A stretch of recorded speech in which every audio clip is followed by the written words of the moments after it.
Muy bien. Eh,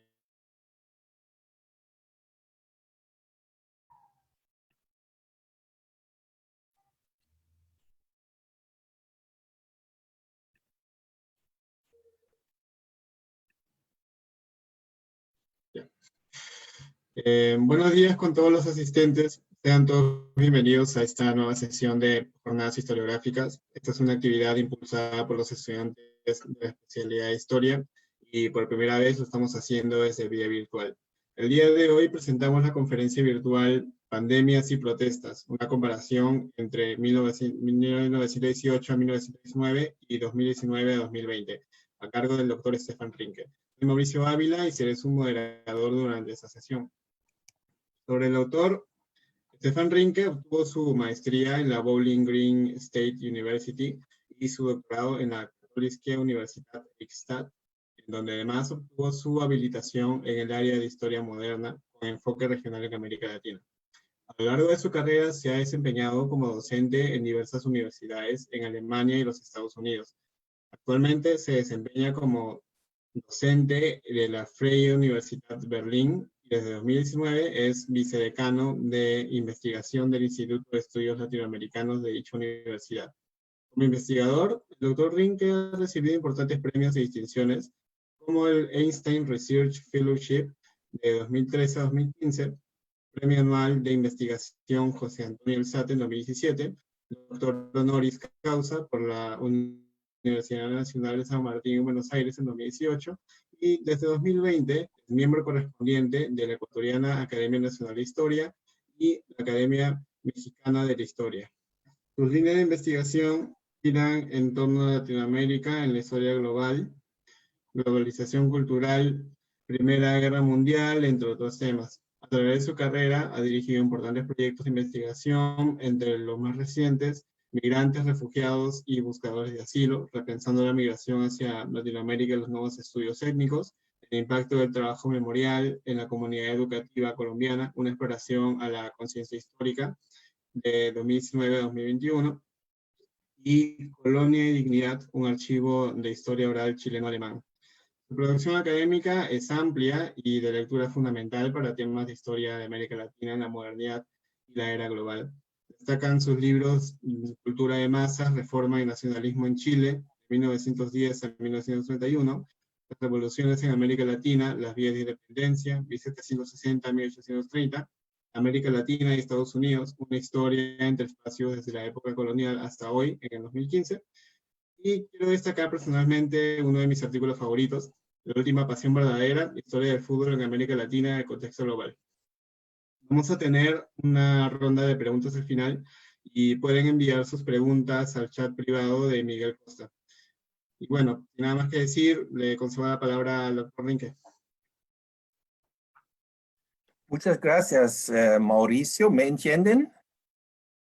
Sí, muy bien. Entonces, muchas gracias, Mauricio, Miguel y todos los otros que me invitaron a este evento. Me da mucho gusto estar acá con ustedes, especialmente por el hecho que se trata de una iniciativa estudiantil. Es una gran cosa que estudiantes como ustedes hacen este esfuerzo por organizar eventos internacionales de este tipo. Me gustaría que los estudiantes nuestros tendrían tanta motivación y tanta iniciativa como ustedes.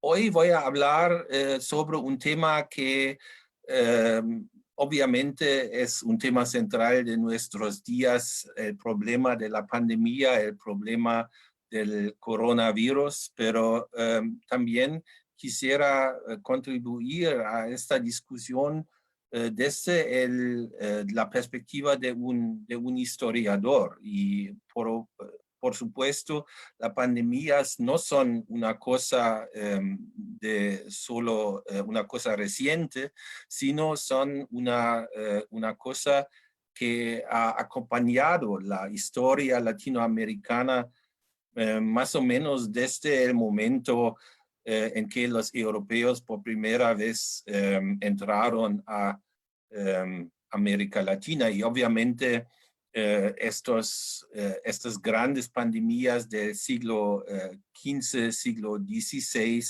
ya los conocemos, ya sabemos que eran un factor clave en la conquista europea, pero y que también eran la causa de la catástrofe demográfica más grande en la historia de la humanidad. Y por eso, comparado con esto, la pandemia que estamos viviendo hoy es una cosa bastante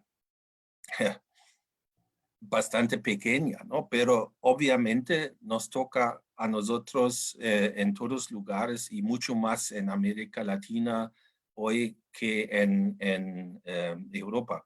Pero también en estos siglos XX y XXI tenía antecedentes esta pandemia y lo interesante es que estos antecedentes tenían una conexión también con las protestas sociales y es una conexión que me llamó mucho la atención y lo que voy a presentarles hoy es como una primera aproximación a esta temática que no solo es una coincidencia histórica, sino también puede decirnos algo sobre el funcionamiento o no funcionamiento de las sociedades en América Latina.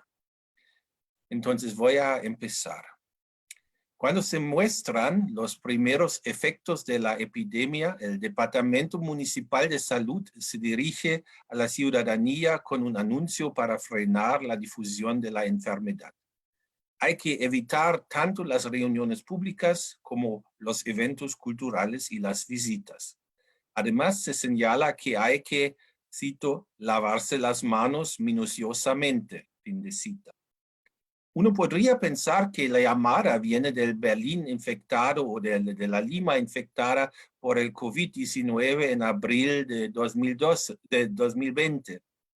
De hecho, el anuncio data del 19 de octubre de 1918 y viene de la ciudad mexicana de Puebla, que en aquella época estaba en contacto con la llamada hasta hace poco madre de todas las epidemias, la llamada gripe española.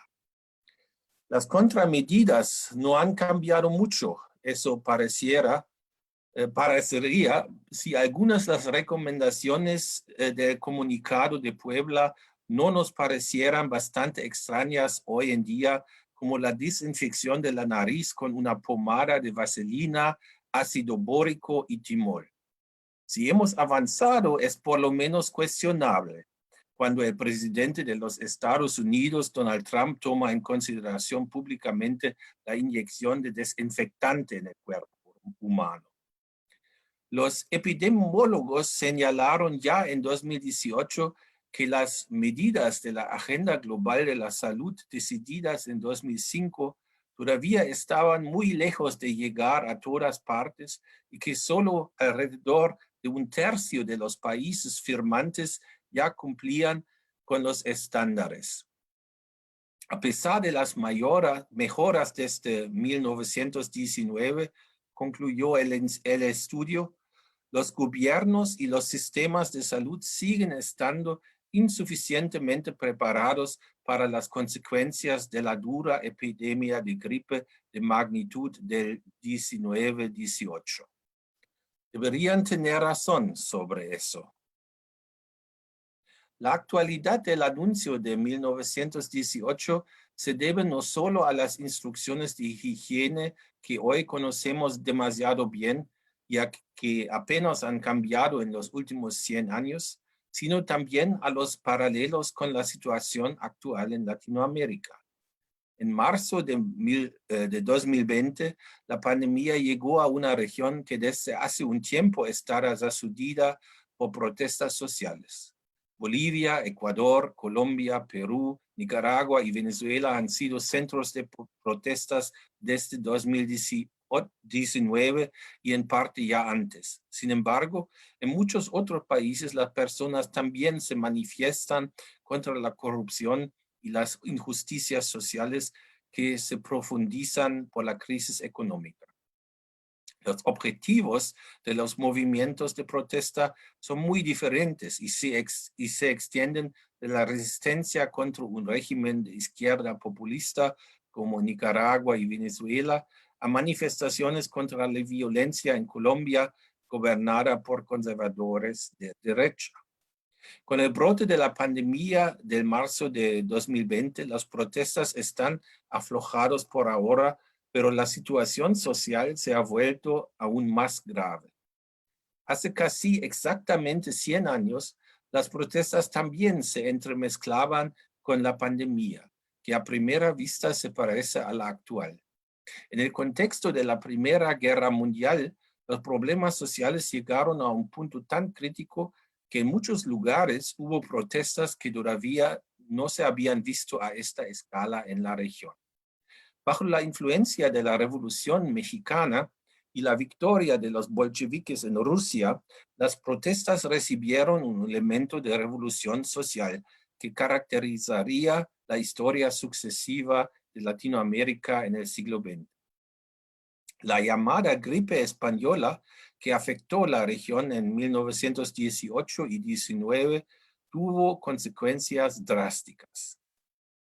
¿Qué se puede observar más allá de la coincidencia temporal sobre la confluencia de las ondas de protestas y las pandemias, comparando la situación de 1918-19 con la de 2019-20? ¿Se aprendieron las lecciones de hace un siglo? ¿Se pueden generalizar las consecuencias para Latinoamérica? Estas son mis preguntas centrales, mis preguntas guías, y voy a empezar cronológicamente con alguna palabra sobre la protesta y pandemia al final de la Primera Guerra Mundial, en los años 1918 y 19. Aunque los estados latinoamericanos no intervinieron directamente en los acontecimientos de la Primera Guerra Mundial hasta 1917, el estallido de la guerra tuvo desde el principio consecuencias que afectaron gravemente al subcontinente.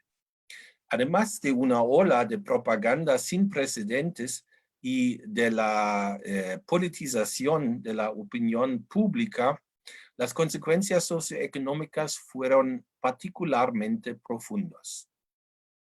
Los puntos centrales fueron Argentina, Brasil y Chile, mientras que México, revolucionario desde 1910, jugó un papel especial con su guerra civil. En el caso de Argentina, los sueldos bajaron alrededor de un 38% durante la guerra, mientras que los costos de vida se habían disparado a un 71%. Si hasta 1917 habían explotado los precios de los alimentos y textiles, la situación social empeoró para muchos residentes urbanos en 1918 debido al precipitado aumento de los alquileres. Es por ello que los sueldos reales siguieron bajando en 1918, pese a que para entonces la coyuntura ya se había estabilizado gracias al negocio de exportación de trigo. Una de sus consecuencias fue la fuerte movilización de los trabajadores que se plasmó en una creciente actividad callejera cuando a partir de 1916 los trabajadores portuarios renunciaron a su trabajo. El número de huelgas y huelguistas subió drásticamente hasta 1919, no solo en Buenos Aires, sino en todo el país, es decir, también en las provincias rurales. La mayor parte de los huelguistas se habían organizado en la Federación Obrera Regional Argentina, la FORA, la que de todos modos se mantenía débil por sus numerosos trabajadores temporeros y jornaleros.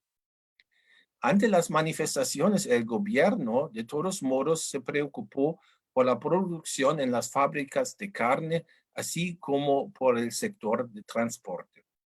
Los aliados, es decir, los ingleses y franceses especialmente, quienes sospechaban que detrás de ello se escondían actividades de espionaje alemanas, intensificaron fuertemente la presión ejercida al gobierno argentino. Hasta el final de la guerra, el gobierno solo envió pocas veces a la policía o a los militares a reprimir a los huelguistas e intentaba intermediar. Sin embargo, las luchas laborales costaron nuevamente muertos y heridos cuyas cifras se desconocen. A raíz de esta situación, también se organizaron los empleadores para sofocar las manifestaciones y luchar sistemáticamente contra los sindicatos. En 1918, la situación escaló aún más. En marzo se fueron a huelga los trabajadores de los ferrocarriles que se encontraban bajo posesión británica, lo que afectó sensiblemente el suministro de trigo y con ello también el abastecimiento de los aliados en la guerra europea. En la masiva manifestación bolchevique del 24 de noviembre, el arzobispo de Córdoba respondió todavía el mismo día que con una arenga pastoral contra el maximalismo, así se llamó el comunismo en esta época. A comienzos de diciembre, la misma policía de Rosario amenazaba con una huelga debido a la congelación de los salarios. Desde el punto de vista de la Review of the River Plate,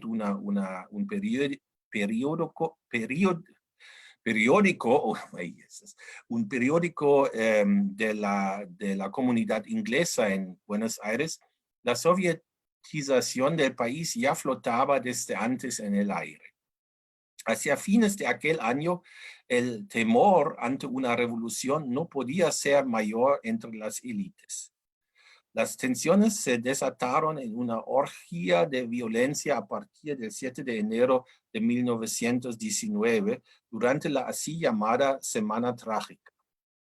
Durante aquellos días se llegó a niveles de una guerra civil, no solo en la capital, sino también en las ciudades de provincia, que tuvo un alto costo de muertos y heridos. El presidente, que se encontraba bajo fuerte presión, delegó en los militares la represión contra los huelguistas. Los sindicatos reaccionaron con el llamado a una huelga general. Los ataques contra inmigrantes rusos y judíos fueron especialmente brutales, a quienes se acusaba de instigadores de los desórdenes existentes. La solución violenta de conflictos también ganó en importancia en Chile, mientras la situación social empeoraba debido a la guerra. La debilidad de los sindicatos había evitado luchas laborales mayores al momento de estallar la guerra. Las manifestaciones, sin embargo, también comenzaron aquí en 1916, al igual que en Argentina. En 1917 aumentaron debido al alza de los costos básicos de vida, que aumentaron enormemente alrededor de un 140% entre 1913 y 19.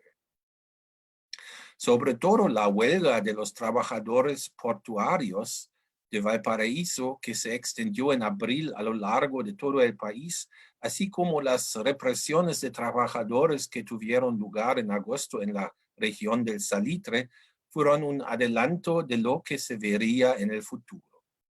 Una vez que en 1917 los socialistas habían adoptado el liderazgo al interior de la Federación Sindical Central, la Federación Obrera de Chile, aumentó la dimensión de las luchas laborales en 1918, tanto como la intensidad de la crisis, debido a la desaparición del boom del salitre tras el armisticio en Europa.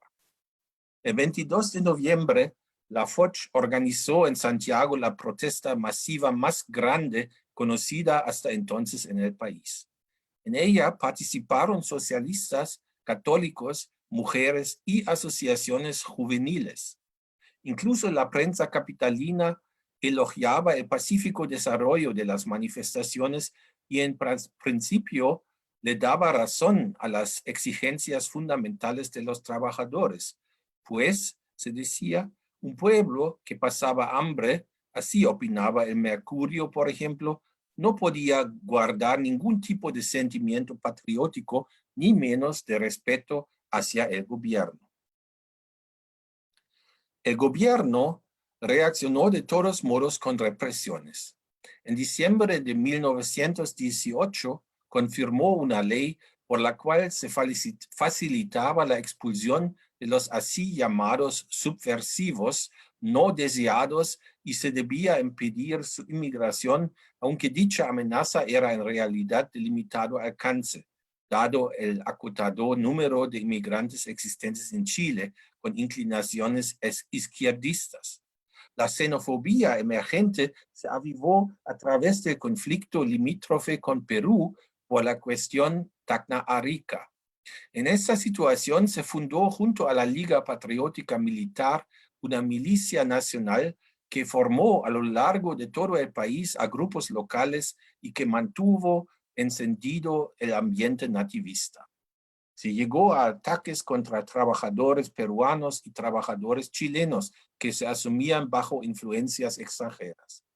La revista Zigzag comentaba en este contexto que el pueblo chileno en todo caso defendería a la nación contra el peligro rojo, pues en Chile mismo no existía ni anarquista ni comunista alguno. El temor ante desórdenes sociales y la nueva ideología proveniente de Rusia también afectó a los países beligerantes. En Brasil, a donde el coste de la vida se había triplicado desde el estallido de la guerra, la ola de huelgas había alcanzado su clímax en 1917. Pero en el siguiente periodo, el gobierno había impuesto el derecho de guerra para destruir al movimiento de trabajadores supuestamente dirigido por agitadores extranjeros.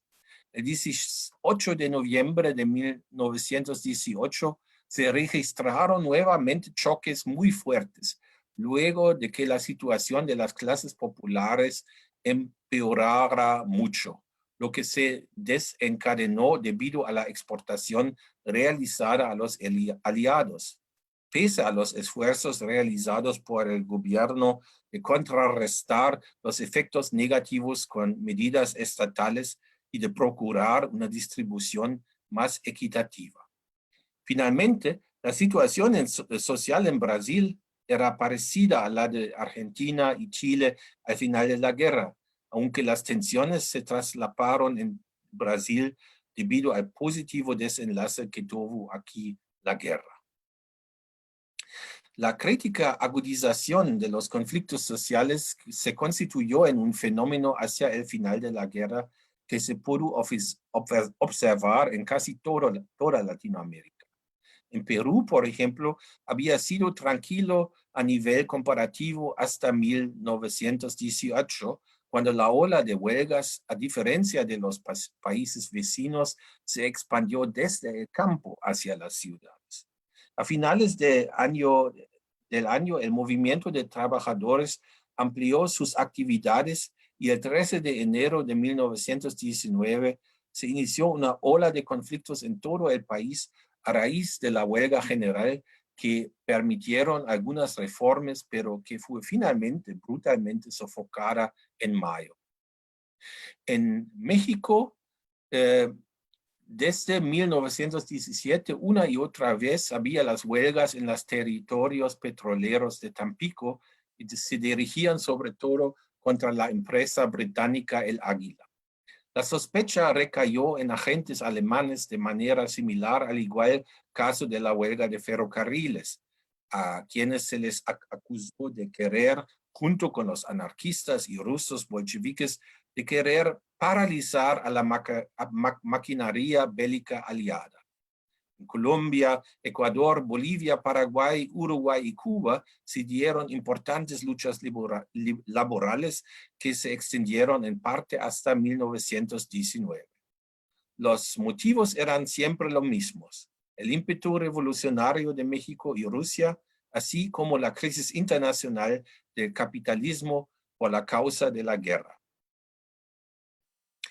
el hecho de que las tensiones sociales no escalasen en todas partes tuvo que ver, no en última instancia, con la expansión de la epidemia de gripe que fue difundida por la propaganda como la gripe española, para así encubrir la verdadera dimensión de su probable origen en los campos militares de Estados Unidos y para dañar su imagen, dañar la imagen de España al ser considerada como amiga de los alemanes. La segunda ola de la epidemia, diseminándose también en Latinoamérica, me equivoqué. La segunda ola de la peste, de la epidemia entre 1918 y 19 arrasó a nivel mundial con un saldo de 15 millones de muertos, diseminándose también en Latinoamérica a partir del mes de septiembre de 1918. En diciembre ya se encontraban enfermas alrededor de 2/3 de la población de la capital brasileña, explotando la tasa de mortalidad. Debido a la falta de asistencia sanitaria estatal, se desmoronó la vida pública en Río de Janeiro, al igual que en otras ciudades de Brasil. A nivel comparativo, la prensa documentó abiertamente la catástrofe. Muy pronto circularon rumores acerca de una guerra bacteriológica por parte de los alemanes. En países como México, a donde la población ya estaba de por sí debilitada por las condiciones de vida y los estándares de higiene habían bajado mucho por la guerra civil y las epidemias de tifos que acarreó, la ola de gripe también tuvo efectos espantosos. En el país vecino de Guatemala, un terremoto había causado por la Navidad de 17 grandes destrucciones que no se habían alcanzado a reparar cuando en agosto de 18 arreció la ola de gripe, dejando un alto saldo de víctimas mortales entre la población indígena. La pobreza y las condiciones de vidas estrechas agravaron la letalidad de la epidemia. Dada la ineficiencia de las autoridades, el sector privado tuvo que intervenir y ocuparse de las víctimas. En Colombia, los niños y los ancianos se vieron particularmente afectados, aunque estudios recientes también han demostrado que la altitud sobre el nivel del mar era un factor de riesgo de muerte por gripe viral. Cuanto mayor es la altitud, mayor es el riesgo. En todas partes a donde se difundía la epidemia, los gobernantes reaccionaban desorientados y el sentimiento de crisis ante una amenaza intangible se esparció a lo largo de toda Latinoamérica. Cuando había reglamentación estatal, la oposición formuló críticas, como en el Brasil, donde se temía que se redujeran las libertades civiles. Se consideraron medidas de cuarentena, pero en la mayoría de los casos se rechazaron, ya que se consideraron precursoras de una, cito, dictadura de los científicos, fin de cita.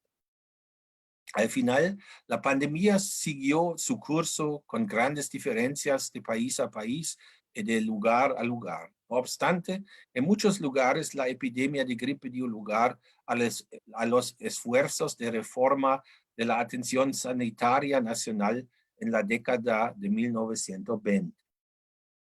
Ahora, un par de palabras sobre las protestas y el coronavirus en 2019 y 20. Al contrario de hace 101 años, las protestas ahora no se produjeron en respuesta a una crisis conectada a una guerra. No obstante, la situación del mercado mundial, del que Latinoamérica depende en gran medida desde su independencia a principios del siglo XIX, fue otra vez de vital importancia. Hasta la mitad de la década de los años 2010, las economías nacionales de Latinoamérica habían experimentado un crecimiento por encima de la medida por una década, por encima de la media por una década. Este crecimiento se basó en un auge de las exportaciones cuyo motor fue la demanda de China de materias primas como el litio y el cobre. El crecimiento fomentó la reducción de la pobreza y las redistribuciones por los gobiernos que habían llegado al poder en el curso del giro a la izquierda después del cambio del milenio en muchos países de la región. Sin embargo, desde unos 5 años existe un estancamiento e incluso una recesión. La CEPAL observó que entre 2014 y 20 el subcontinente experimentó el crecimiento más bajo de los últimos 70 años. Con el fin del boom de los precios de las materias primas, los términos comerciales empeoraron de nuevo.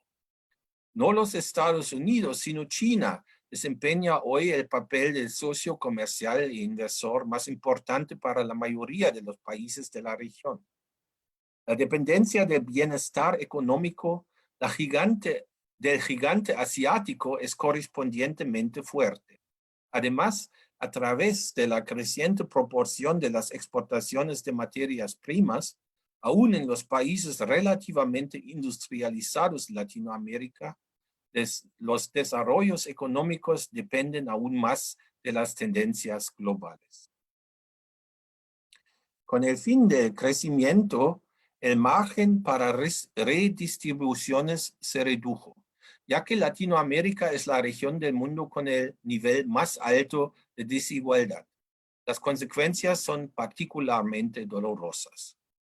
Los valores de Gini habían mejorado desde 2001, pero hoy, por ejemplo, en Brasil, están disminuyendo de nuevo. Otro factor aún más importante podría ser las esperanzas fallidas conectadas al miedo a perder el estatus social que se habían formado sobre todo en las clases medias latinoamericanas.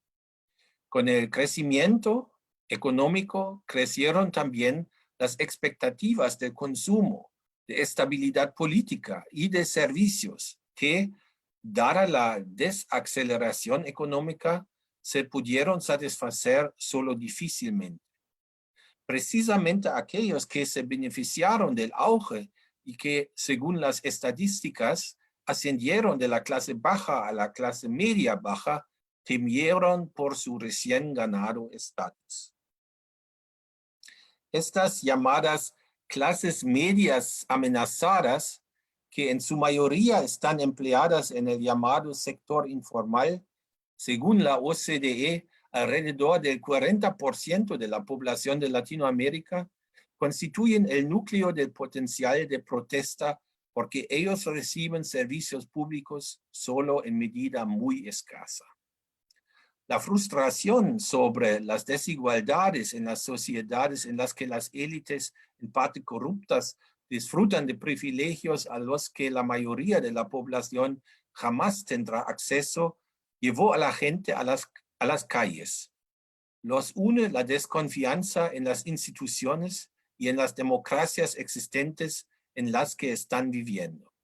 Se formaron alianzas espontáneas y de personas de diferentes estratos sociales, de obreros, empleados, indígenas, negros, estudiantes, jubilados, artistas creativos y movimientos ecofeministas que en lo individual establecen prioridades diferentes, pero juntos cuestionan el sistema que les promete una vida en la segura clase media, pero en realidad les garantiza solo una existencia precaria.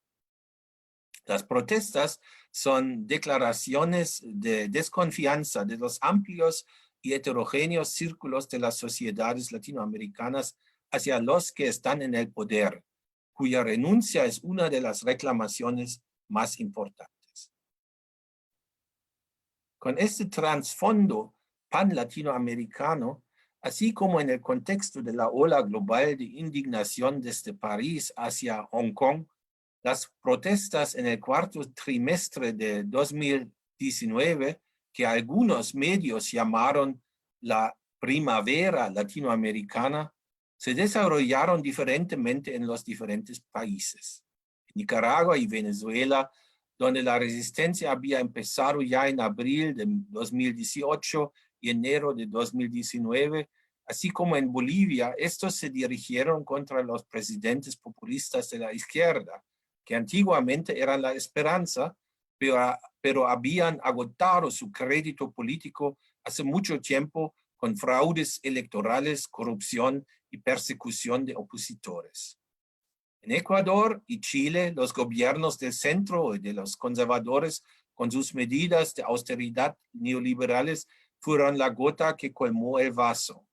En Colombia, donde los motivos de las protestas son la violencia constante y la posición del gobierno acerca del proceso de paz con la antigua organización guerrillera FARC, hubo declaraciones de solidaridad con los movimientos en Chile y Ecuador. Las reacciones de los gobiernos a las marchas de protesta fueron en todas partes igual de violentas que indefensas.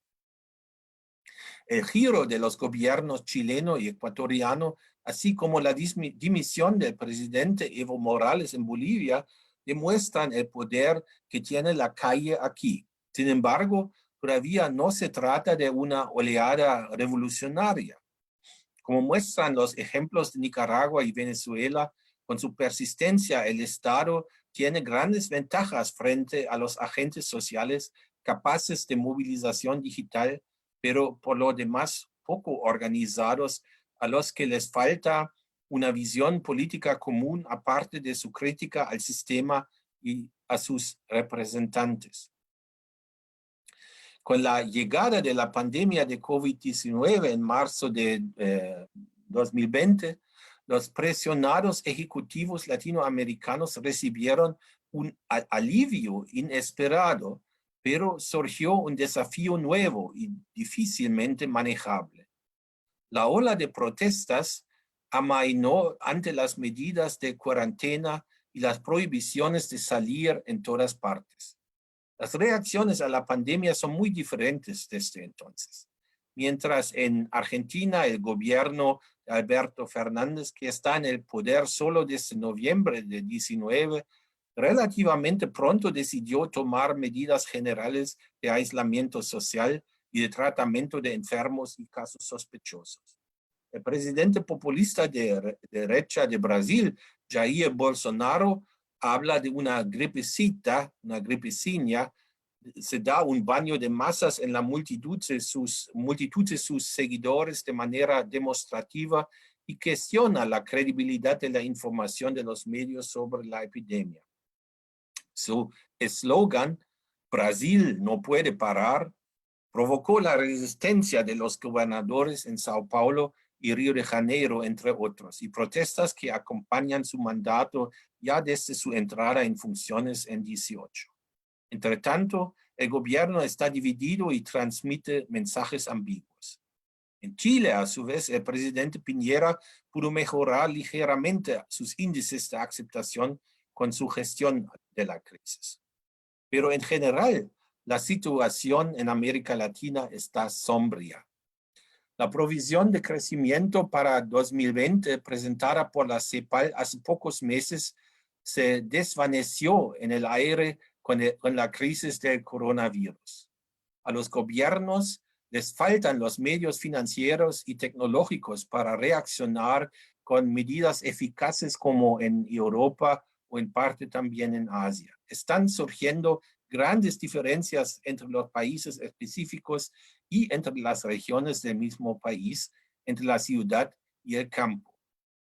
En cuanto a la atención médica, solo las ciudades están más o menos preparados para la crisis y ahí también principalmente los barrios de los ricos.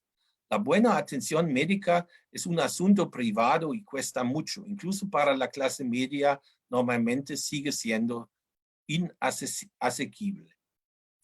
Los más afectados son los que menos tienen. El problema fundamental de la desigualdad se hace notar más que nunca. Según la CEPAL, alrededor del 30% de la población latinoamericana vive en pobreza. Ya antes de la pandemia, el nuevo incremento de la pobreza extrema desde el año 2015 fue alarmante. A los pobres les falta la resiliencia a la crisis. Quien se gana el dinero en el sector informal no tiene la opción de quedarse en casa o de aislarse porque no podrá cubrir sus necesidades. Estas personas no pueden esperar ayuda estatal. La situación es especialmente preocupante en los barrios pobres de las ciudades donde los habitantes dependen de sí mismos o en el mejor de los casos de organizaciones civiles. Aquí no existe la posibilidad de retirarse. En las cárceles ya notoriamente sobrepobladas, la situación es incluso catastrófica. A concluir, si se comparan las dos pandemias en Latinoamérica de 1918-19 y la de hoy, las diferencias llaman la atención inmediatamente. Autoridades mundiales de supervisión como la Organización Mundial de la Salud no existían todavía hace 100 años, aunque la Regional Organización Panamericana de la Salud existe ya desde hace 1902. Por supuesto, los conocimientos científicos sobre la virología hoy son comparativamente muy avanzados, gracias también a las investigaciones sobre el origen de la llamada gripe española. Se registran también mejores condiciones higiénicas. Hoy existen posibilidades de prevención, supervisión, diagnóstico y tratamiento que en aquella época no se conocían en absoluto. La epidemia ya no es simplemente soportada como hace 100 años, sino se intenta influir en lo que está sucediendo con contramedidas estatales.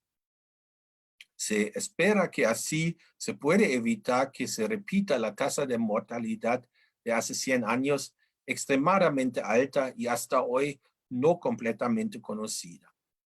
Sin embargo, la globalización creciente, sobre todo desde la segunda mitad del siglo XX, conllevó también una enorme aceleración de la difusión del virus por el mundo. Asimismo, hoy en día, mucho más personas viven en un espacio limitado y son un reflejo de la urbanización en Latinoamérica, donde ya mucho más de 80% son habitantes de una ciudad. Con ello, crecieron también los barrios pobres que están indefensos, expuestos a la enfermedad. Además, se puede ver que actualmente más informaciones falsas y desconocimiento que nunca están en circulación. El ejemplo de Brasil demuestra esto de manera particularmente evidente. Las consecuencias de ello todavía no se pueden prever. En principio, es probable que la pandemia del coronavirus incremente aún más el potencial de protesta. Los pedidos para el Estado llevan a una carga que los gobiernos no pueden gestionar adecuadamente. La sobrecarga de los sistemas de salud es de prever visto el escaso número de camas de cuidados intensivos. Los problemas estructurales, como la alta tasa de desempleo, la situación del mercado mundial, que es inestable y dependiente de los precios de las materias primas, así como la caída del valor de las monedas, sin duda se profundizarán en un futuro próximo. La recesión que amenaza la región hará crecer la pobreza y para muchos hará realidad el descenso social. El problema de la violencia, que es de vital importancia para toda la región, en estas circunstancias recae sobre todo en la violencia contra las mujeres, un fenómeno que provocó protestas masivas solo pocas semanas antes del comienzo de la pandemia. Es probable que los sistemas políticos de por sí inestables en este contexto caigan en una crisis. Algunos gobiernos democráticamente elegidos como el de Nayib Bukele en El Salvador ya usan la situación para establecer medidas autoritarias. Las experiencias de 1918 y las manifestaciones que siguieron la gripe española muestran de todos modos que el descontento de las personas y su voluntad de protesta pueden ser interrumpidos por una pandemia, pero no disueltos. Muchas gracias por su atención.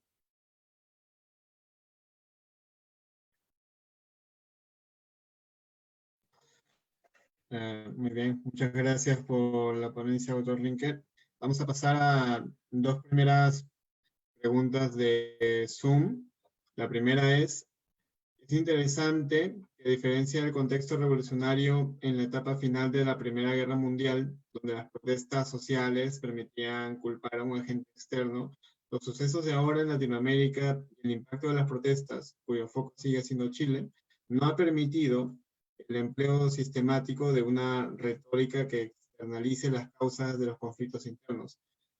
¿Cómo se podría entender este cambio a la luz del impacto del COVID-19? ¿Podría ser que la diferencia radica en la presencia de un mundo más globalizado? Y la segunda pregunta del Zoom es, ¿cómo se explica culturalmente el surgimiento de cadenas o teorías de desinformación masiva dentro de un contexto de crisis sanitaria? ¿Ocurrió algo similar durante la pandemia del siglo pasado? Sí, bueno, quisiera empezar con la segunda pregunta porque la primera casi no entendí. Tiene que volver a ponerla, por favor. Pero primero la segunda pregunta. Sí, se puede ver aquí una continuidad importante.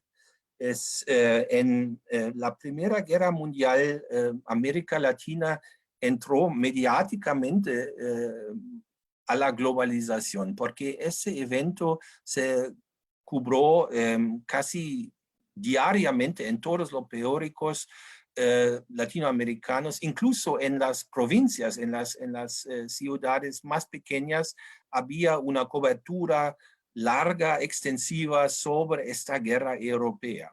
Y allá también había un desarrollo de fake news, ¿no? De noticias falsas, de propaganda de todas partes. Y los lectores, o digamos el público en los países latinoamericanos, como en el Perú, por ejemplo,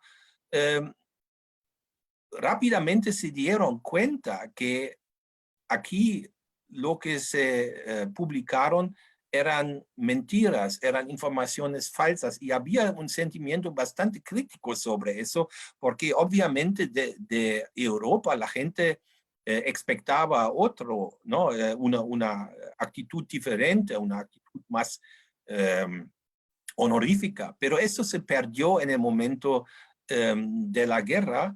Y podemos ver cómo ese tipo de influencia a la guerra, ese tipo de jugar un juego sucio con la información gana en importancia a lo largo del siglo XX y especialmente ahora con la nueva revolución mediática y el Internet, que casi no es controlado.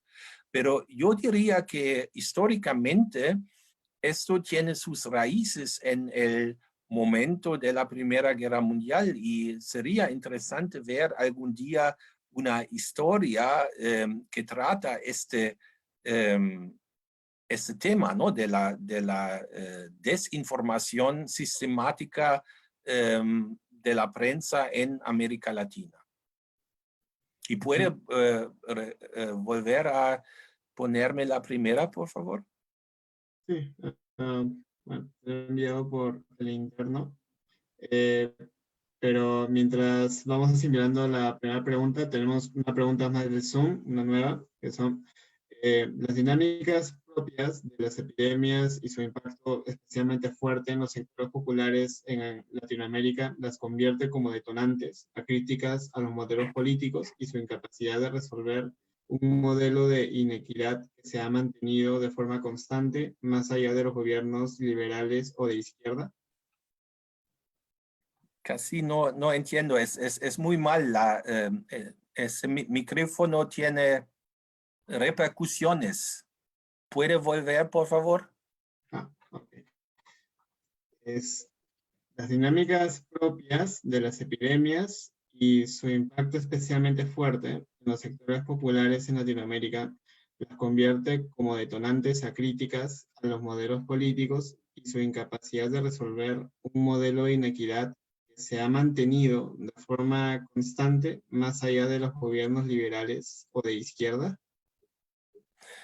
Bueno, si he entendido bien, se trata del problema de los gobiernos liberales y de izquierda, cómo pueden responder a estos desafíos de hoy, ¿verdad? Mauricio, porque realmente es complicado. ¿O puedo leer las preguntas en el chat, quizás? Ah, aquí están, sí. Bueno, el número tercero, las dinámicas propias de las epidemias y su impacto especialmente fuerte en los sectores populares en Latinoamérica las convierte como detonantes a críticas a los modelos políticos y su incapacidad de resolver un modelo de inequidad que se ha mantenido de forma constante más allá de los gobiernos liberales o de izquierda. Yo diría que sí, obviamente, todas las promesas que hemos tenido de los distintos sectores políticos, o sean de la izquierda o de la derecha, al final de cuentas no se realizaron, ¿no? Para la mayoría de la población en América Latina. Así que el coronavirus está causando o está intensificando una crisis política, una crisis de confianza en la política que ya está bastante visible desde hace a lo menos 6, 7 años y que ahora vive su punto clímax. Y yo tampoco veo una solución ideal o una panacea, sino se necesitan probablemente medidas que sean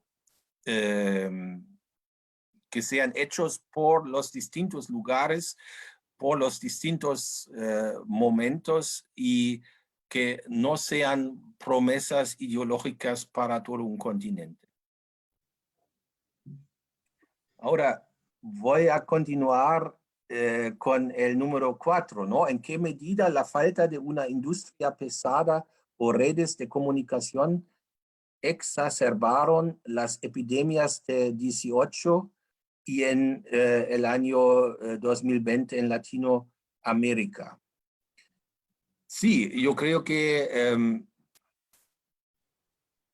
obviamente la dependencia sobre la exportación de materia prima es un problema grave, un problema central de muchos países latinoamericanos.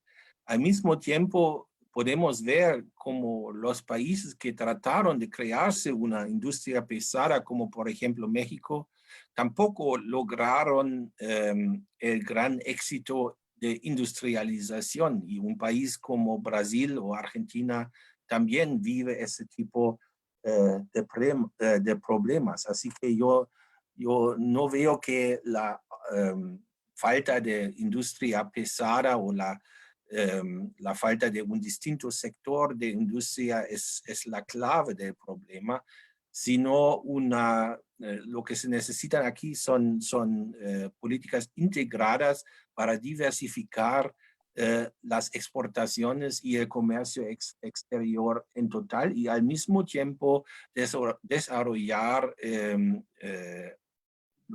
interior de los países. Una pregunta más es aquí por Facebook. En contexto de pandemia, ¿es posible ponderar medidas para combatir la desigualdad por sobre medidas de reducción de la pobreza o viceversa? Sí, bueno, yo creo que las dos cosas tienen que andar mano en mano. Es importante, y un factor tiene influencias en el otro también, ¿no? si estamos tratando de reducir especialmente la extrema pobreza, estamos también trabajando en mejorar la igualdad en los países. Pero yo, desde mi punto de vista, eso es una tarea central para los gobiernos de la región después de la crisis del coronavirus, obviamente, porque en este momento eso es el desafío número 1.